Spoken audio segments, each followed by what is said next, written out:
Hey, welcome to another Raid Shadow Legends video. I'm Wood, and it's summoning day.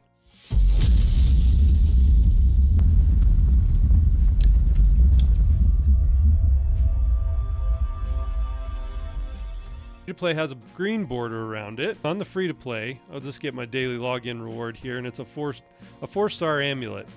And I don't even care. I don't even care what it is. Really exciting on the free-to-play because we have 9 void shards. 2 of them have come from clan boss. And one was hard clan boss, I think, and then the other one I think was normal clan boss, which is like a really remote chance. But so we've got the 9 voids, and we also have a prism. Really, with this prism, I'm almost happy with anything we get. Like I said, it would be great to get a legendary, but almost any of these epics, I'm not going to say who I don't want. There's like 1 or 2 of the epics that I kind of wouldn't want. I'm not gonna say it. I'm not gonna say who it is. Let's see what we get. It's an epic. Hey, it's an old Gruckus. I've never built an old Gruckus on my main account. I hear he can be quite useful though.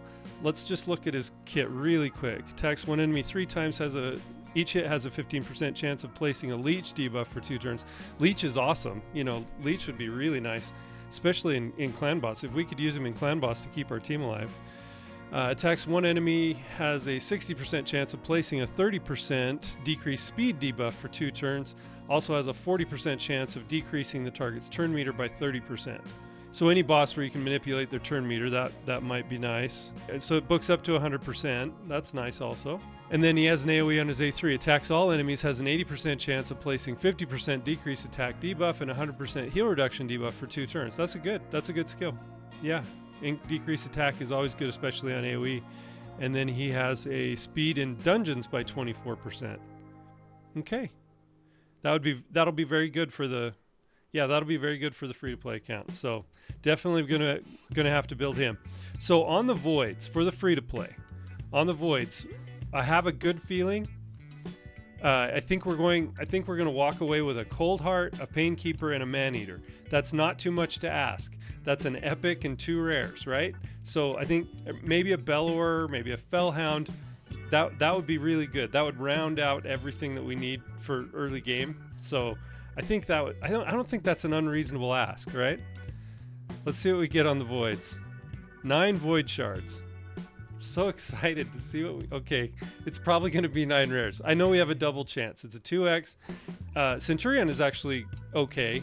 I think Centurion is for the Lady Mikage fusion, if I remember right. Is that correct? Yes, that's cool. Okay, so that's awesome. Yeah, we'll definitely get him up to 40, and hopefully he'll be useful for while we have him. We can get going on the Lady Mikage fusion now. That's good. We also, on the voids, we have a 10 times chance of getting this. We have this 10 times chance of getting Essensa the Grail. Essensa Grail Bearer. I don't know. I think she looks really cool. I love her design, and she has a great kit also, and she has a very unique. She has a very unique skill in the game. She's the first champion that we have available that can place Poison Cloud. They just nerfed it, so it can't be extended because that was kind of broken. But yeah, so she would be great to get, obviously. But we're not even expecting a legendary here. It's a 1% chance on each shard, and it doesn't stack. So we got Centurion, food for Mikage fusion. Let's see what else we get. Okay, another rare. It's a Bloodhorn. Hey, that's good. That's really good because then we can save the summon for Bloodhorn in the shop, and then we can use this one to summon our Broadmaw. So that's perfectly good. That's great. What else we gonna get? Another rare. It's a Painkeeper. I told you. What did I say? I told you. Okay, now we just need a Man-Eater. I would even accept not getting a Cold Heart this time if we got a Man-Eater out of this. That would be so cool. Let's go for a Man-Eater on this one. Come on, we're doing epic, right? No, we are. Okay, I knew it was going to be a Panthera. I knew we were going to get a Panthera. Panthera has some. I think she has some turn meter stuff. So she has heal reduction. Okay, turn meter by 3%. That's not good enough. Yeah, I like, the heal reduction can be useful in certain places, but that turn meter is that's not good enough. Okay, moving on. Sorry, I thought maybe she had some utility, but oh, epic.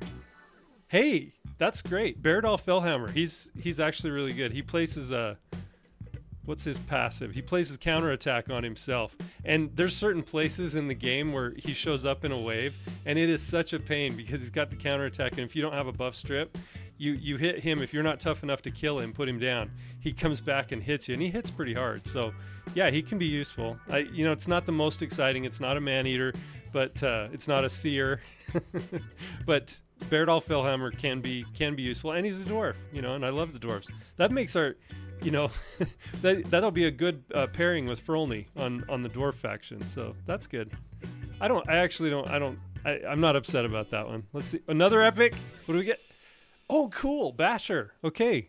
Basher's a really good epic because he can decrease cooldown of target skills by 1 turn. It's not the best, but he can put all skills on cooldown for at least 1 turn. Give your team a chance. So he can be useful in arena. I've seen him used really well in arena, but you have to have a nuker that hits hard enough to put down the team after he does because then then they get their skills back after taking a turn. But it's a nice skill and it's a very unique one for epics. He also has block buffs on his A3, but it's random. It's 4 times at random. So it's not really useful in Hydra where you really need block buffs, but can be good. But yeah, we got 2 epics in a row. That's pretty good. And Basher's one that's worth building also. So yeah, both epics that we got we can use. Let's see what we get on the next one. I'm so excited. I don't know why. Rare. It's a Chevalier. Okay. That's not exciting at all. And what do we get on this? Another epic? It's a Seer. That's fantastic. Oh, man. That's on the free-to-play. We got the Seer on the free-to-play. Seer and Painkeeper.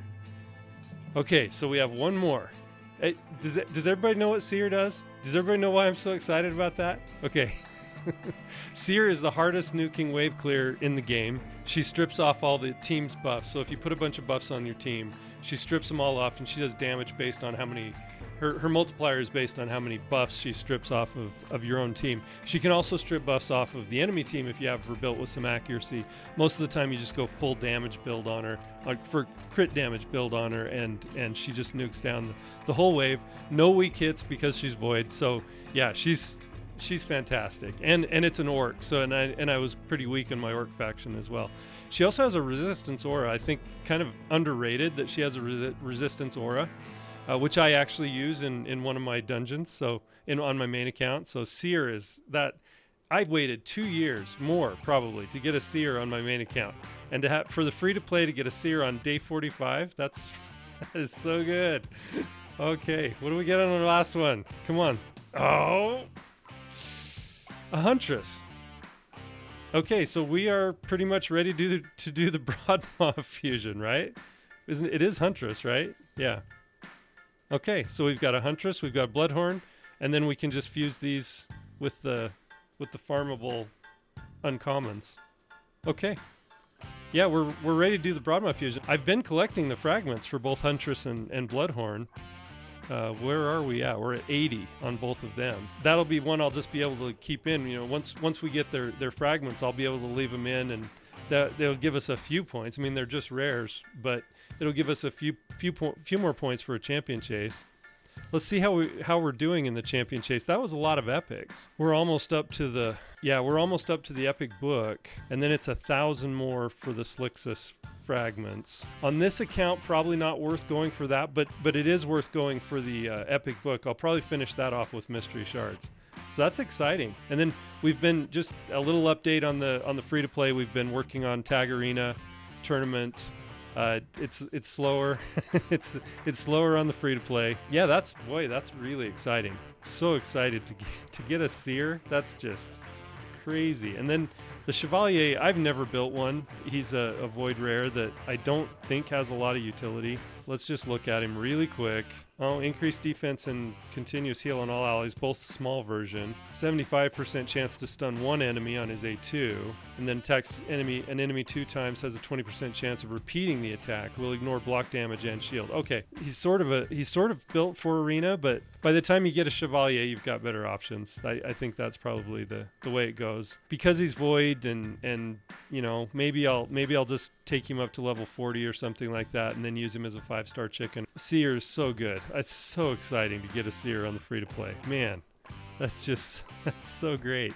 And then we'll build Huntress up to, I think you only need to build the Huntress and Bloodhorn up to 30, right? Yeah, Huntress and Bloodhorn only need to go up to 30 ascended to summon the Broadmaw. Yeah, and then a Basher is so good. He hits hard too. Basher actually hits hard. If you build him with some damage and some accuracy, so he's kind of a hybrid. But yeah, you build him with some damage and accuracy, and he hits hard for a debuffer like he is. And then his A1, his A1 has a weaken, so that's, you know, he's very useful, especially for faction wars. Yeah, you can use him in arena too. Like if you get him going really fast and he puts all the target skills on cooldown, he can do some work.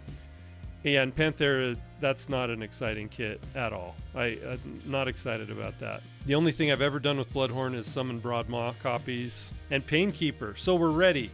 When we get some more Void Shards eventually, and if we get some more Void Shards by the end of the weekend, we'll pull them. We'll definitely pull them.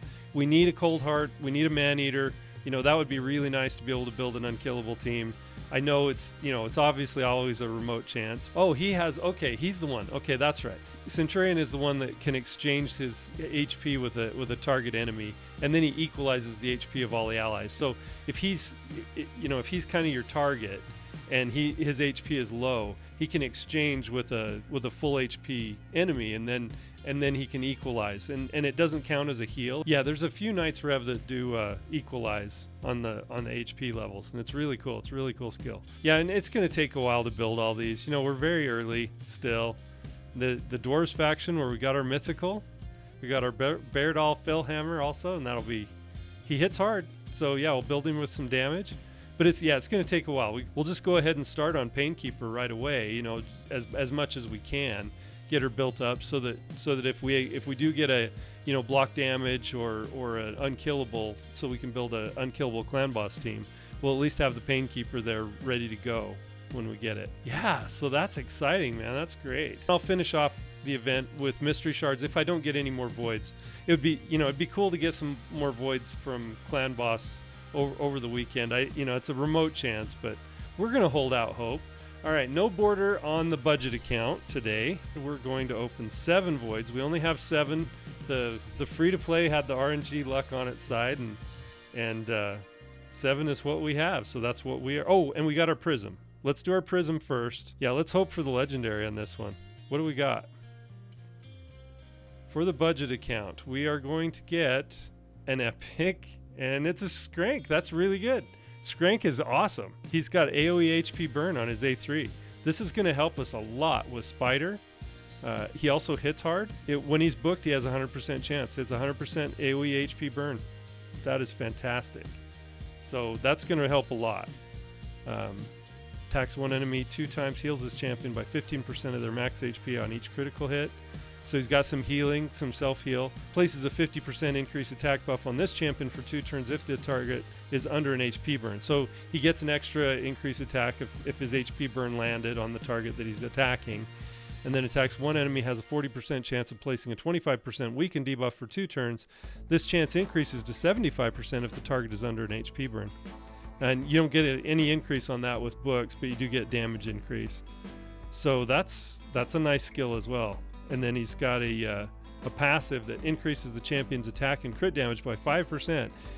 Every time an HP burn debuff triggers on an enemy, stacks up to 25%.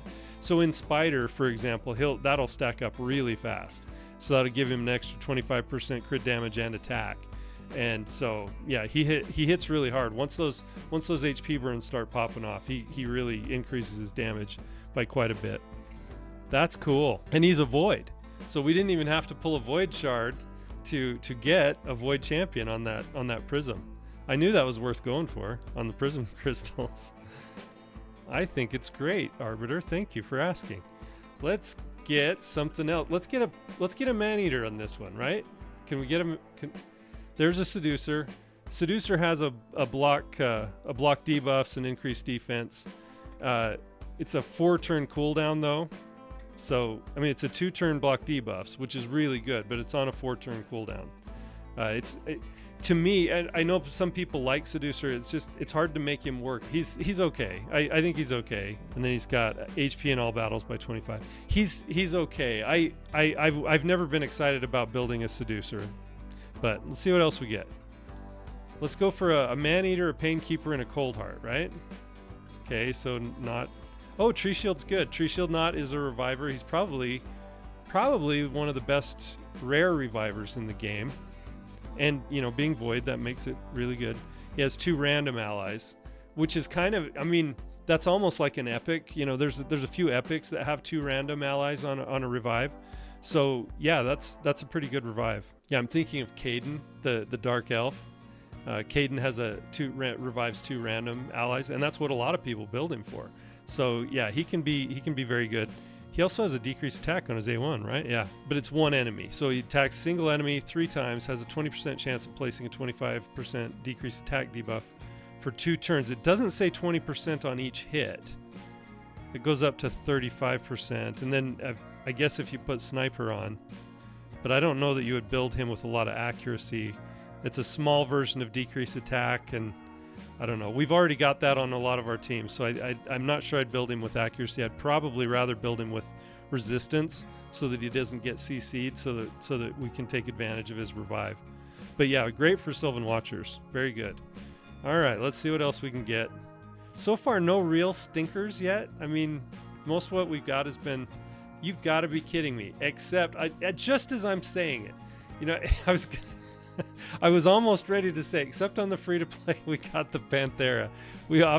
I think everybody who plays this game is cursed to get a Panthera every time you draw Void, every time you summon Void Shards. It's crazy.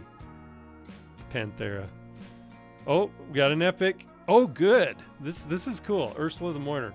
Ursula is one of the best reviver epics in the game. Revives, and she's an AoE revive. And then she also has turn.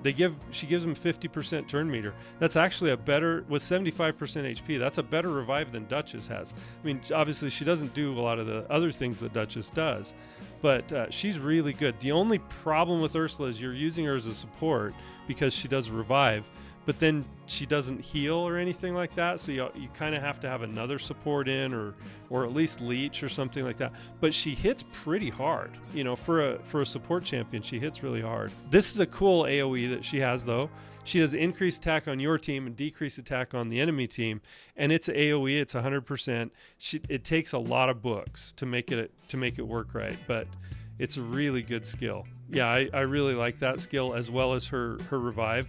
And then her A1 just attacks 1 enemy, 40% chance of decreasing the target's turn meter by 10%. That goes up to 55% chance, and that one works with Sniper also. So you can get it to 60% chance of decreasing some turn meter. So if you've got an enemy that's just about to go, you know, she can be used pretty early game. She can be used pretty well in Arena. I've seen her used a lot in Hydra, you know, and then obviously in Faction Wars she's great. So man, 2 revivers so far on the budget account.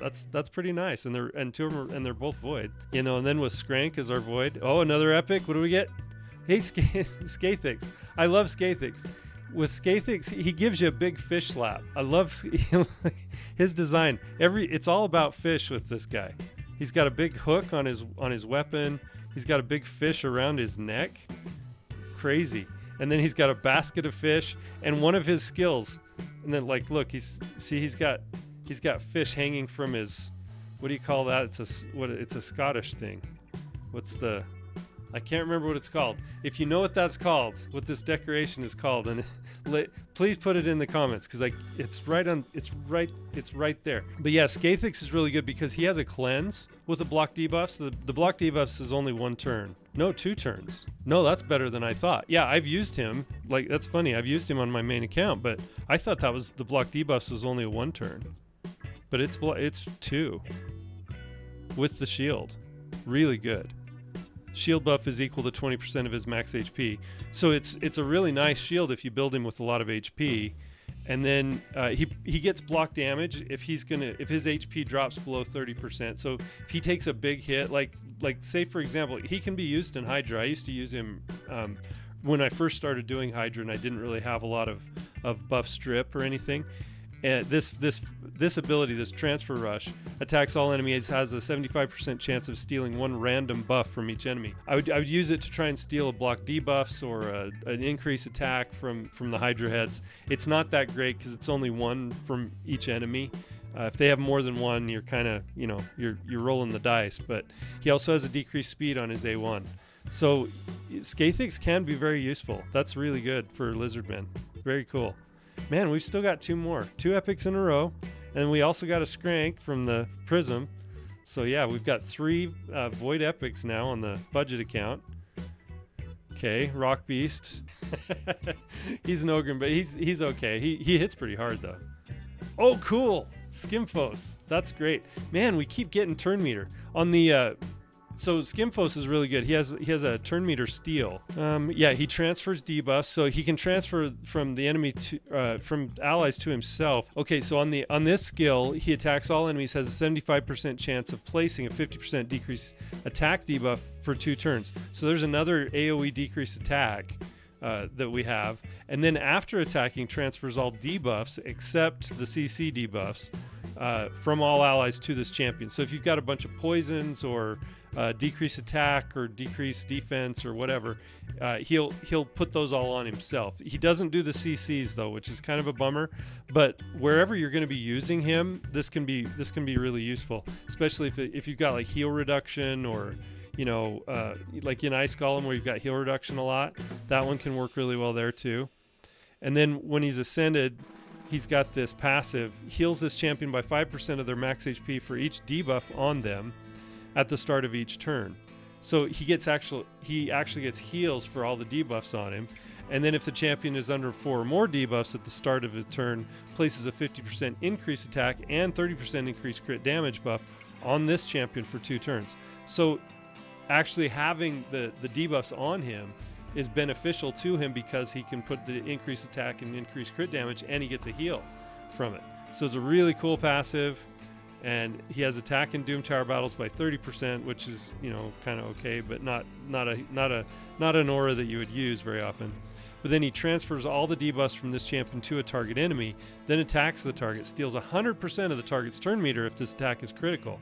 So yeah, if you just build him with 100% crit rate, steals 100%. So then he usually just takes another turn pretty quickly right after that.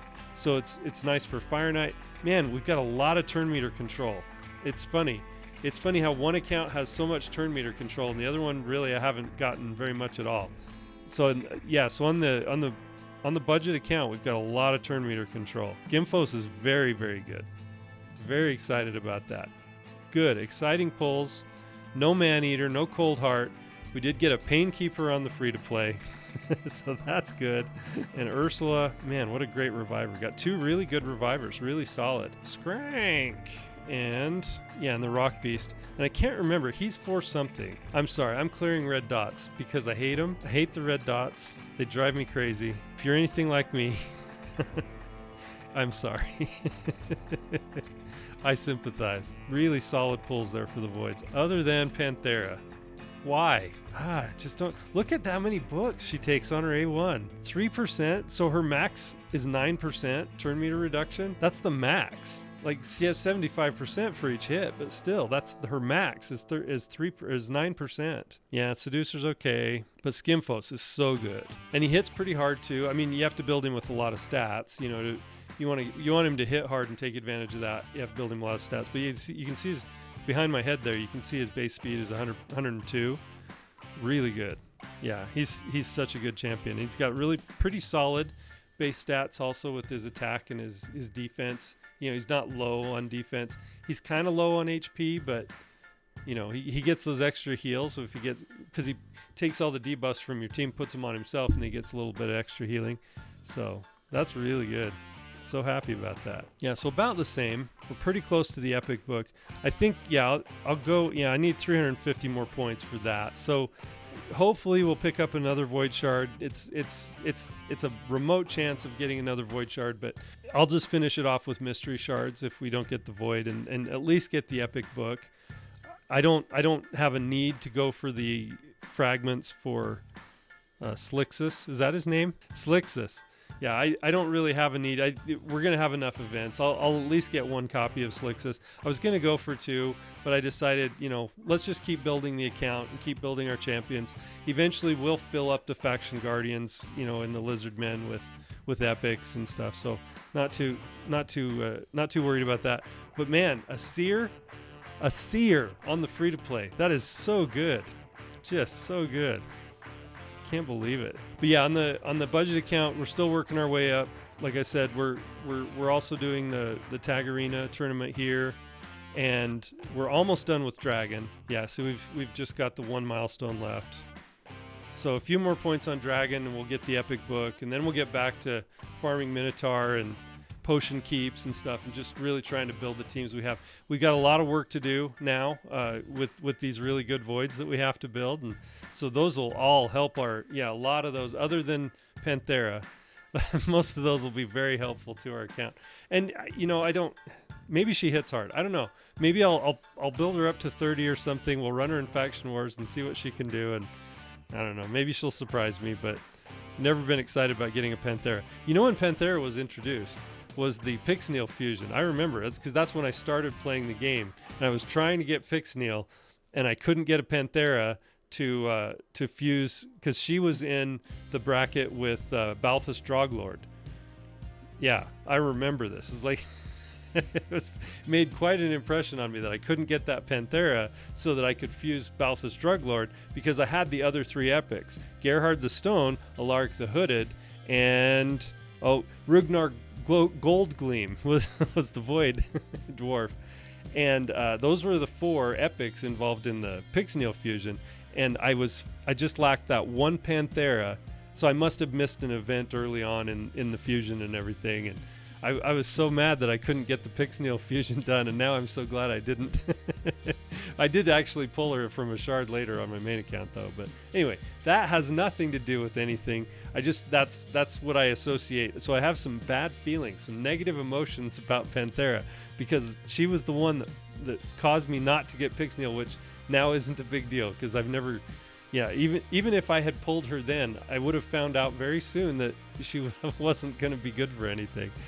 Oh, yeah, so that's really exciting. So I will keep working. I'm going to keep going on building champions and trying to gear everybody. That's the main thing, really trying to gear up all these champions now and put levels on them and put books into them. That we're very limited on number of books we can put in. Nice thing is, though, on both accounts, I'm just going to go into just a little bit more update things, and then I'll go away. I'll leave you in peace. Yeah, see, now we're doing a solid 3 key damage on both accounts now on Brutal. So, and that's only gonna, that's obviously only gonna get better as I finish up masteries, and as I get more, gear enhancement on the champions that I'm using in Faction Wars, and I'm solidifying some more things about different teams and stuff like that. So, yeah, that's pretty exciting as well. And then pretty soon we'll be able to see what we can do in Nightmare, but that we'll have to change clans before we start doing Nightmare. We're gonna have to get into a different clan. So I'll run a key on hard on both of the counts. We'll see what we can do there, and maybe get as close as we can to 1 keying hard so that we can get a couple of chests a day at least. Thank you for joining me for this very exciting shard pull session. I'm really excited about the champions that we were able to pull. Really good luck, I think, on both accounts. Some better than others, but obviously, that's the way it goes. And I think overall we had some really, really good RNG today. I hope you had good luck as well on your summons. Let me know what you're doing. Are you skipping the summon this weekend, or taking advantage of 2x voids? I know that depends on where you are in your account. So let me know. Let me know in the comments, and I'd be interested to find out. And and see how your journey with Raid is going. And I'm having a blast with these two experiment accounts. I'm seeing a lot of difference, now that the budget account is really starting to pull away, and a lot of that has to do with the silver. The silver difference is so big, when you're trying to enhance artifacts to make your teams better and everything. That extra silver that we're getting is really huge. I know the experience makes a difference too. I really didn't expect the difference in the silver to be as impactful as it is. I almost think it's more impactful than the experience difference in the champ training. That's just one of the things I'm really noticing, and I know that's just going to keep increasing the gap between the budget and the free-to-play account. But I am having just as much fun on the free-to-play, and we have had some crazy luck. Imagine having a seer and a mythical champion within the first month and a half of playing an account, a brand new account. I mean, I think we're sitting pretty well to keep competing with the budget account. So it's really kind of cool, and it's sort of set itself up to be a pretty good fight for the year that I've committed to do this. Thank you for joining me. I'm grateful to you. I've been Wood, and I appreciate you.